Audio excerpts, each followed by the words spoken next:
Mainstream news gave you some information. They told you everything was fantastic with the job situation, and yet it's not. I'm going to explain why today. You came here for the truth, so let me unveil that for you. Whenever the jobs numbers come out, there's a few things that are not detailed. They are not broken down on purpose. They're trying to keep you from knowing the truth, but that's why you're here. In today's video, I'm going to show you what's going on with the job situation. That tells us a very interesting part of what's going on in the economy. So let's break it down. You'll see news like this, right? Every month. U.S. payrolls increased by 216,000 in December, much better than expected. Wow. That's good news, right? And that's the number that you are going to see. That's the one that will get reported forever. You're going to hear about December numbers. You're going to hear about how fantastic things were. This number of 216 will be the one that will be repeated. There's just a problem here. This is 10 of the past 11 months. Those numbers were then revised lower, right? Because remember, these are based on estimates. These are not actual numbers. And what happens is you get the original, you get the revision, and then you get the re-revision. And most cases, it gets revised lower. Not good, right? Because then we're hearing 216, and the truth is it's actually probably much lower, but it gets worse than that. Oh, don't worry. There's more. Let me show you. Household versus establishment. You see a weird thing going on there, right? Household shows minus 683,000. Wait a second. But what's the difference there between establishment that was 216?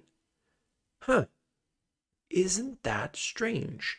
That there's a difference in between the two. And we haven't seen a number like this, literally, since all the layoffs in 2020. Something strange is certainly going on. You see the disparity in between the two, right? Establishment survey and the household survey.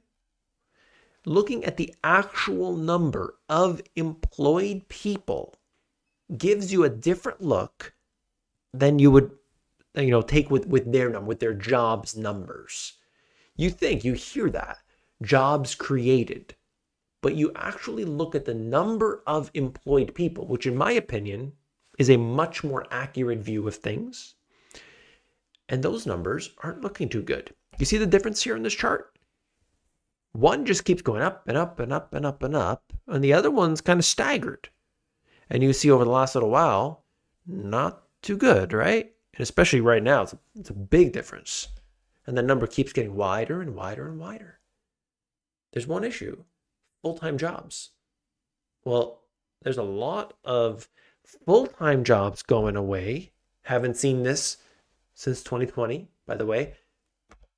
And instead, we get a lot of part-timers, thanks to, of course, seasonality, December. We hire people, we need them for the holidays, we need them to do this and that, and then that's it. They're temporary workers. Thank you very much. You're gone. But don't worry, because the next time we need temporary workers, they'll be counted as new jobs created, right? It doesn't show you how, when you look at the totals here, it's very convoluted because you're saying, what, we have one set of data and another set of data? Wait a second. How could that be? Well, look at it for yourself. You could see the full-time jobs, that's that, brown, orange type of line. And then the blue is the part-time jobs. Oh, we got lots of part-time jobs, no worries. And this is where it really starts to come together. Multiple job holders are currently at a record high. And so that's where the jobs are going. You see, people are getting jobs. By the way, there's 8 million or something, a very large, I believe it's 8 million empty jobs. So we have to keep that in mind as well. But right now, the amount of people that have 2, 3, 4 jobs, we've never seen this before. These numbers are at a record high. It's a good sign that people can get any job. Okay, it's not a depression in that sense where nobody's hiring, nobody's going into the stores to shop. We're not there. It's a different situation. in which you do have people that are saying, okay, on the weekends I'm an Uber driver, or on the way home from work I'm an Uber driver, but also at the same time I got my 9 to 5 job. Things like this are becoming more and more common, right? And at the same time, you see this swaying the numbers. We have two different sets, two different books. If you did that as an individual, you kept two different books, you'd be in trouble. But of course, the government, they can do whatever they want. And in this case here, they do it on purpose. They want to keep you from knowing the truth.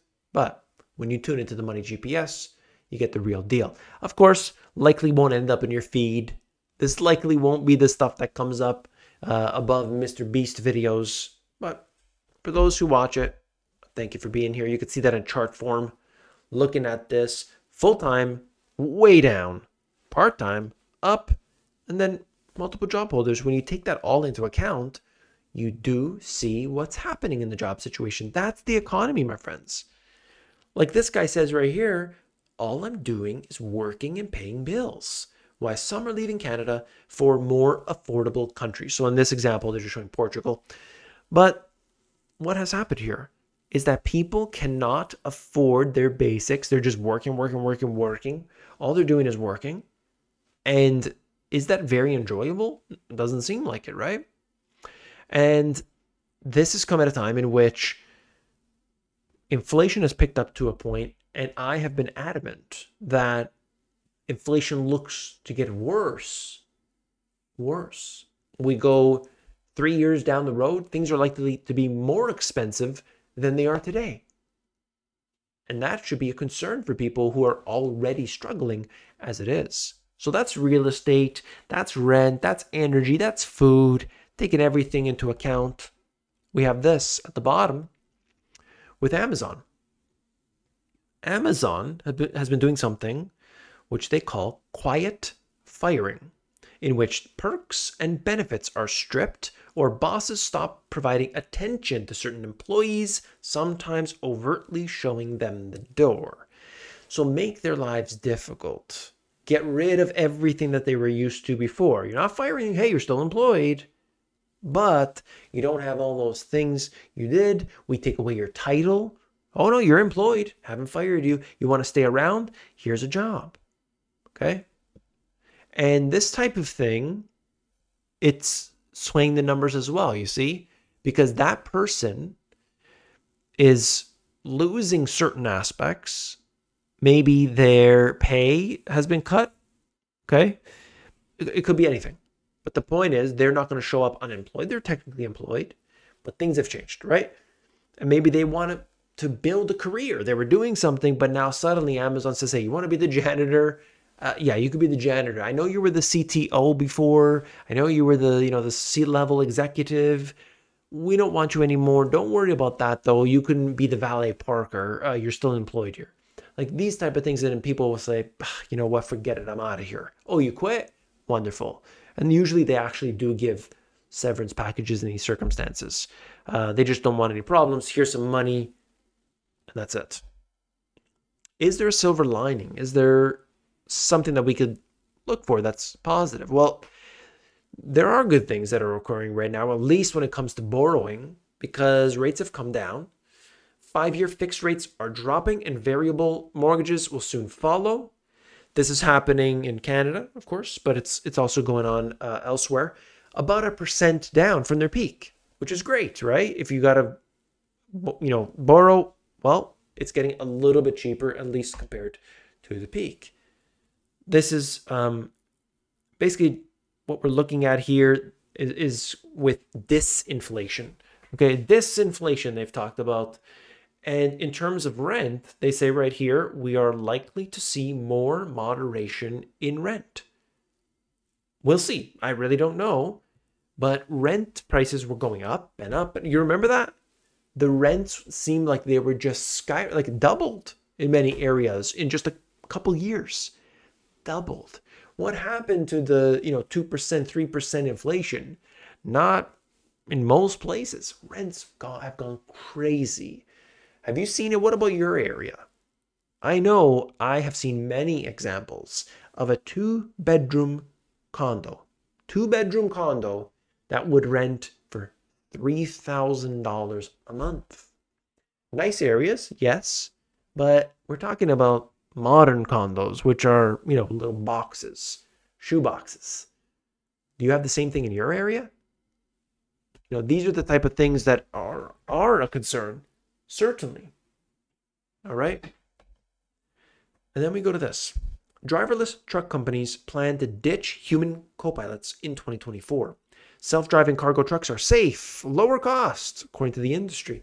Critics worry that financial pressure is driving the timeline. And I do agree with that, actually. They're basically saying, look, we can't afford this circumstance. We've got so many problems. We need robots. We need automation. We need AI. All companies are doing this today. So my plea with you is that you get your situation in order. Amazon themselves has an entire course. I shared this with my, I can't remember if it was the Sunday business class, live class, I think it was, where they have their own machine learning course that you could take from Amazon. They want people to understand this. They want people to learn that because, number one, just like with Henry Ford, he wanted people to be able to actually afford the vehicles. And I think many of these businesses realize that we're about to put a lot of people out of a job at some point. And so they need to get new skills. So that is very important to understand. You got to reskill. You've got to upskill. You've got to be able to provide an income for yourself that is not going to be eliminated at some point in the near future. Maybe it's 1 year, maybe it's 5 years, maybe it's 10 years, but you got to set up that path right now because maybe your position is safe now, but what if slowly but surely you have more and more competition in your field as a result of things that are happening? Be careful. Do what you can now, today. This is 2024. We're just starting a year, okay? You got resolutions, you got goals, make them happen, okay? Add this to your goal list. If you are in a situation in which you need somebody to look at your whole financial plan, you want to make a financial plan, you want to deal with that, Money Pickle is a group that I linked up with where they are CFPs, they have fiduciaries, which will help you with your financial situation. They'll take a look at that, and guess what? It's free. It is a 45-minute free call where they have promised me it's 45-minute free call with them. You can do that, and hopefully we'll be able to help you within that time frame. All right. I want to thank you for checking me out today. If you appreciate the information, by the way, link in the description for that. The top of the description, click that. There's a calendar link where you can get everything that you need. What you need to do here is give me that thumbs up if you appreciate the information. And as always, I'll see you here tomorrow. Take care.